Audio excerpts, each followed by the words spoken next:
So I am going to be bringing on our next guest. Her name is Kathy Griggs, and she's a memoir author. And the name of her book is The Mother, the Soldier, the Activist. So as soon as we get her on camera, we will welcome her to the show. And I know that still picture's not Very pretty. Hello, how are you doing? Hello, welcome How to are Black you? Lives Matter TV. Hi, how are you? Good. I was wondering where you went because we were getting ready to bring you on and then you left. So, but I'm glad you're back. And My connection is really bad over here right now, but yeah. oh, where are you located? I'm located in Fayetteville, so they got a little rain in between, little thunder. Oh, yeah. Well, that's true. That So can we're gonna that make can it mess it work. up. That's all right. We will make it work. So, um, your title is The Mother, the Soldier, the Activist. Those are basically things you want readers to know about you before they even open your book. So, what made you write your memoir? What inspired you to write it now? Well, yeah, so I was in the United States Army and I am a sexual assault survivor. So, yep, Army, go Army. I'm an Army retiree myself, so thank you. See, there we go. Yep. And I'm also an Army brat. So I grew up in Germany. So I I probably understand. crossed paths because so did Rhonda. I understood what sexism and racism and colorism look like at a very young age, just growing up in Germany and then coming back to the United States on a culture shock. But the reason why I named it The Mother, the Soldier, the Activist is because after I got out the army, I chose to continue to fight for rights of sexual assault victims, as well as domestic violence victims and human trafficking. So when I got out, I said, okay, I'm gonna keep going to, do the work, try to make sure that everybody has the same rights, no matter who they are or what affiliation they are. And I started a nonprofit with another actual retired Army veteran here in Fayetteville. It's called Fayetteville Police Accountability Community Task Force. And we started here in Fayetteville because of Black and brown people. 40% always get stopped in a traffic stop. And it results in a citation or arrest. So we looked at that. We looked at Tamir Rice. We looked at the issues that was going on with, Tamar Martin, all of the people around, and we started Fayetteville Pack here to make changes here. And as we continue, that's when we started to see a lot of racial inequalities, because even though we have a base here, there's a lot of inequalities anyway. We got to see where there was a 30% more bill or bonds for more Black and brown people that they had to pay more than the other white people. So we started to look around and see how we can actually come and connect with the people here in Fayetteville, as being in the military, knowing what domestic, foreign, and domestic looks like in the fight, to understand how we can assist in the process to make equality better. And I started on my nonprofit back in 2015. I am a DOD federal employee at Fort Liberty, so I still work for the federal government, but my nonprofit has expanded itself all the way from, not just North Carolina, but national and international. But this book is based on how does activists continue on with AI uprising. So how do we as activists go to that mother, go to that father, and fight for their rights in an actual scene of saying, hey, this was police brutality, hey, this was racial profiling. How do we argue that when everything is going to be visual and on video? That's the question. Are we even going to be needed at this point as activists? So it sounds, and I hear where you're going, because like right now, everything is on social media. And sometimes you start to wonder if, okay, I know people are trying to do their part by putting it out there, but does it water it down and make it almost white noise in the background, because people aren't going to be paying as much attention, because you're wondering whether this person is holding up their phone because they want to get the word out, or because they just want to be internet famous and try to put some content out there and go viral. Yeah. So how do you deal with that? with that can mean? Well, that's the thing, because like you have facial recognition. So when you're driving your vehicle, they can see you, they can just look at your face, and they can go to your house and actually follow you because of your association with somebody else, a warrant, whatever. And then they can also go to your house because you have a warrant. You may not even know you have a warrant. So then you have the issue of actual license plate, so they can scan your license plate now. So they'll know if you did any crimes that way. So what you're saying is correct. We have to stop AI from rising to where there is no more human contact.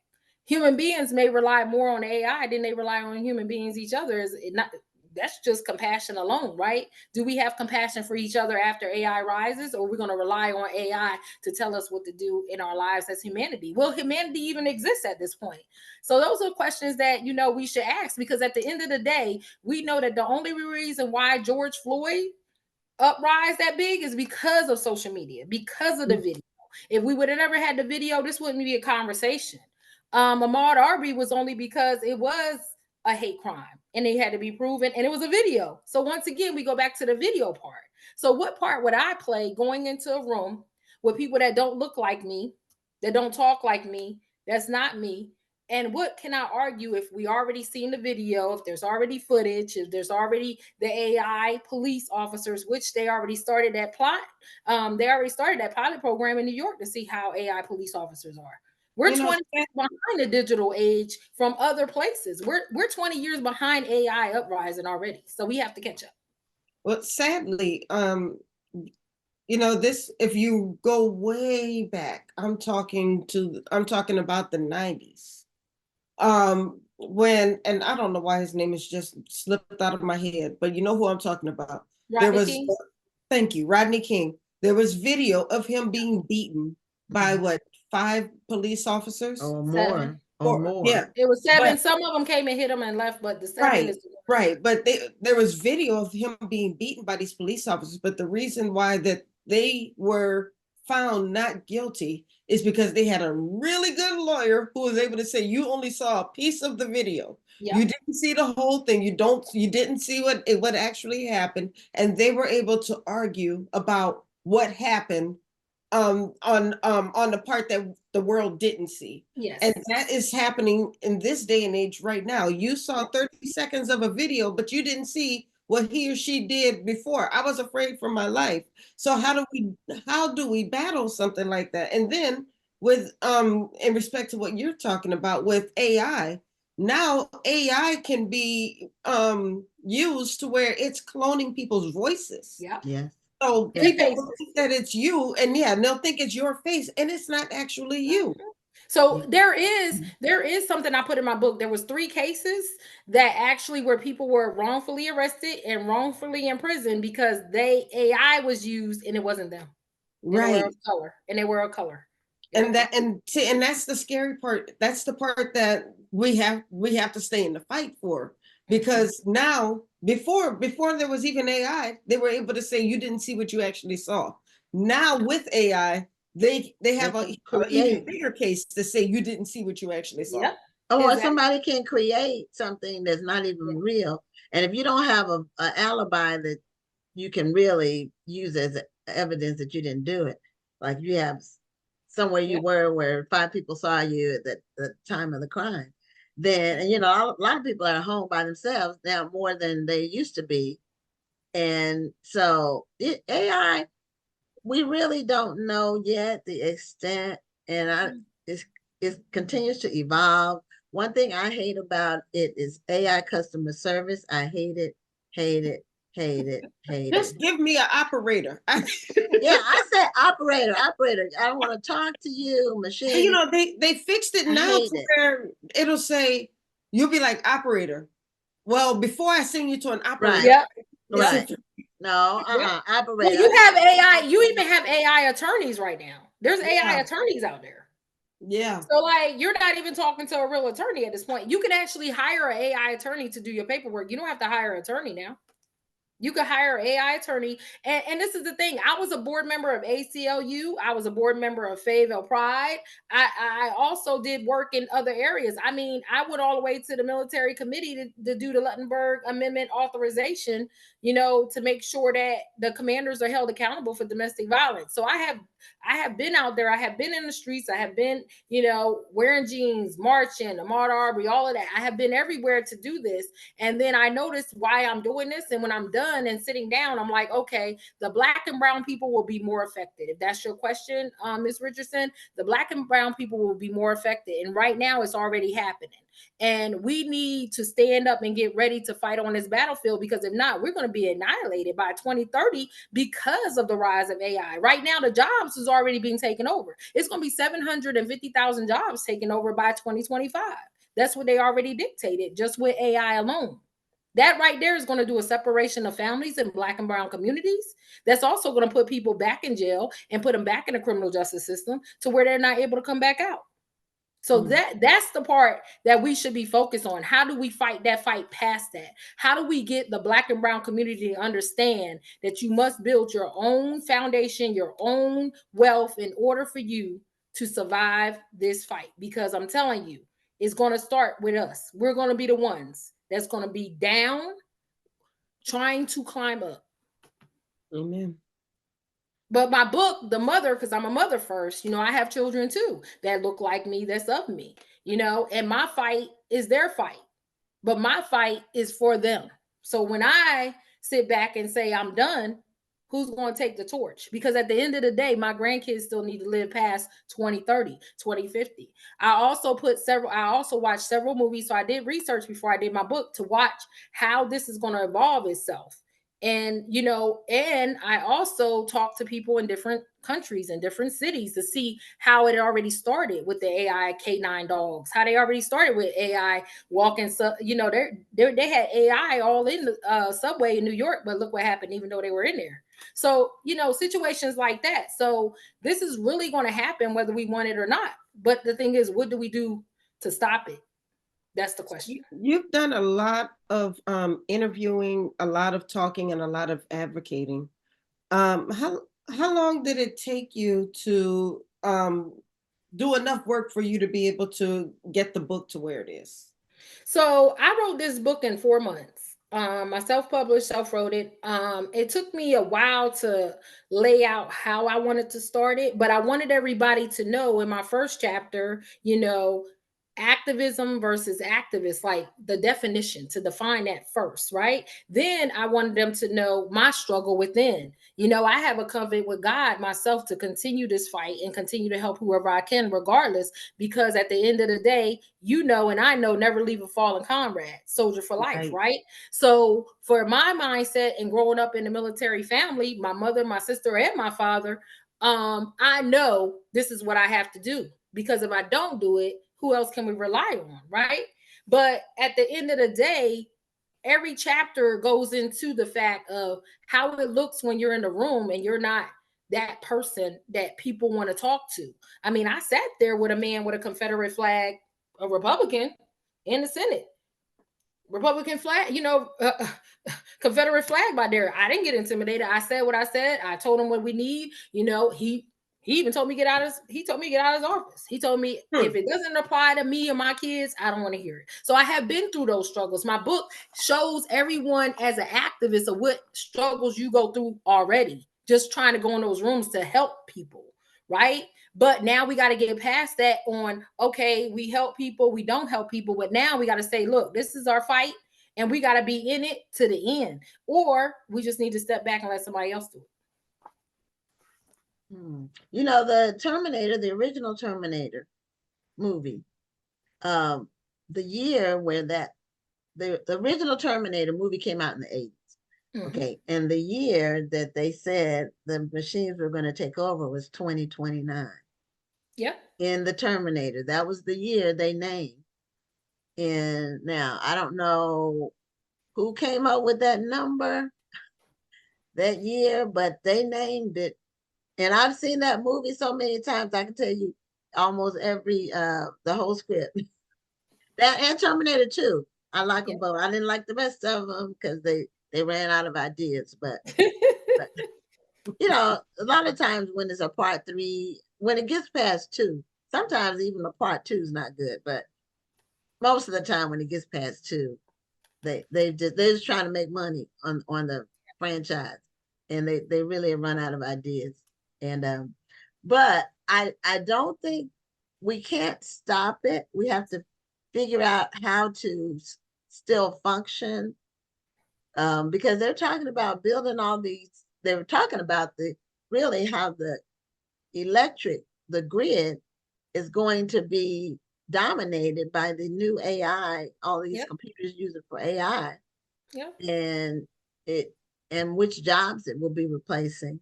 At first, there's some of the jobs, especially customer service, which I hate, but they sent them overseas first, and then when you call somebody, you can't understand them, and they can't understand you, and now now it's going to AI where it's just a machine saying, I state the issue that you would like, and they give you a list, one for this and two for that, three, four, and none of them are applicable. And then you keep asking for the operator. You generally finally get a human, but it's not easy. And Nope. they want it to not be easy. They want to make it because they're trying to make money on not having humans. Yes. Bring money. And also, Elon Musk planned on building a robot in everybody's house and want it in their household by 2025. So he's building a robot to come to your home, wash your clothes, cook, clean, and do all that. Well, it won't be Almost by like the next movie, year. almost like the movie I, Robot with Will Smith. So that's Yeah, it's exactly. not I gonna got be a by lot next of year. intake. That's too quick. Mhm. Because how much does the robots cost? Well, that's the thing. He's going to lower the cost so everybody can have one. Well, Yeah. it's not gonna happen that fast. And I wouldn't want one in my house at any price, even if it was free. I don't. But you know what? We're using a robot right now by on Zoom. So, and Okay. then you may have Alexa, you may have the doorbell I cam. don't do That's all. Alexa or Siri. I don't do none of those women because I don't want them to come on and be recording my conversations and then they go into a big, you know, uh, voice recognition thing, and then I don't have either one of them. I don't But want to. how many people that is of us that do though? So that's Well, the question. I know a lot of It's people that not use plugged in, so it. you ain't got to worry about me. It's Bluetooth, convenient for Bluetooth some too. people, That goes in the air. Bluetooth, all of that. All of that is but all voice. I try to limit it just because and the algorithms are really Yep. very, very um relentless. You hit one video and then you just keep Yep. getting tons of the same thing, and a lot of kids are on these devices just being bombarded with all kinds of junk, and garbage in, garbage out. That's why some of them having so many emotional problems and psychological problems, and the parents really need to be more on top of it than they are. I think A person who I like to look at the positive side too. And yeah, there are a lot of people who are using AI and so forth in a negative way, but there have been very many positive use cases for AI as well. Mhm. It's just that, when technology gets in the wrong hands, that's when the bad things can happen. But there are people who are using technology for good. I mean, if it weren't for technology, a lot of us would have gone crazy in 2020 having to stay Yep. home. that's true. Um, yeah, I Zoom mean, Zoom was a we great weren't able to tool. do our festivals in 2020. You Yes. know, Yeah. And AI actually just created where you can use sign language too, where it's easy for Mhm. everybody to use it. Mhm. Yeah, so we can't stop technology. It's going to move. It's like technology is like aging. It's going to happen whether We we want to want or it not. to or not. So Yep. we just have to make no, adjustments. I ain't aging. I try to take care. Well, the number goes up. The number goes up. It doesn't mean that you have to look like the number and that people can That is true. necessarily guess what your number is. So, but you can't stop the number from going up. It's going to happen regardless. And so we have to stay on top of it. I think we need to find ways to do more personal human interaction in Yes. spite of it, because that's important. And that really keeps people sane, the human interaction. Once people withdraw, they normally go nuts. Once they're isolated, they start having, because you need that human touch, you need the human interaction. And so we have a couple more minutes left. I wanted just for you to talk about where people can get your book, Okay. and just in general, what you want people to gain from reading your memoir. So my memoir is, resilience, is fruitile, like it says, but justice will prevail. So meaning as it, no matter how bad it gets, just continue to fight it through and make sure that you lean towards each other as a community policing each other and help each other so we can all, win in the end. Humanity has to go on. And also in my memoir, I also discuss the struggles that I go through, listening to that mother or that father cry, and I'm having to tell them, look, I know your son died from the police or died from, injustice, but you may not get justice. So I have to have that hard talk with those family members. And I struggle with that myself, looking at my son when he leaves the home. But mainly the memoir does discuss my own strength and how I had to reach from, all the way down to find my own strength to continue on, because I knew that if I wasn't there to help that family, who else was going to be there? I had to be the one not to cry in front of them. I had to be the one not to choke in front of them. So that plays a huge part when it comes to resistance and making sure you continue to carry on to fight for justice and get justice. My book is sold in Walmart, Target, Amazon, and it's sold in other places. I'm about to try to get it here on Fort Bragg and all AFEs across the U.S. as well as overseas. But it's not about the sale for me. It's about what I can do to help someone as when they read this book, how I survived my military sexual assault, how I had to fight for my own justice by myself, and how I came upon it and was still able to come out of it and still help other people fight for their justice. Nice. Okay. So show us the cover again, and so people will know what they're looking for when they go to find your book to purchase it. Well, thank you so much, Kathy, for being a guest on Black Authors Matter TV. I like your cover, by the way. Oh, thank you. Yes, it's just a soldier right there, and then you got the mother and the child.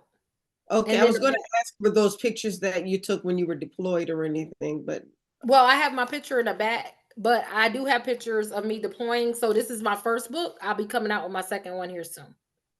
Okay, well, congratulations on that. Thank you. and thank you for all you're doing too. And thank you for what you're doing for getting our word out and our story out. Because at the end of the day, everyone has a story. Amen. Amen. Yes, we found that to be the case. Well, thank you so much for being a guest on Black Authors Matter TV, and we'll be seeing you soon, hopefully, when you come out with your next book. Okay. Amen, and God bless. Okay. Good night. Good night.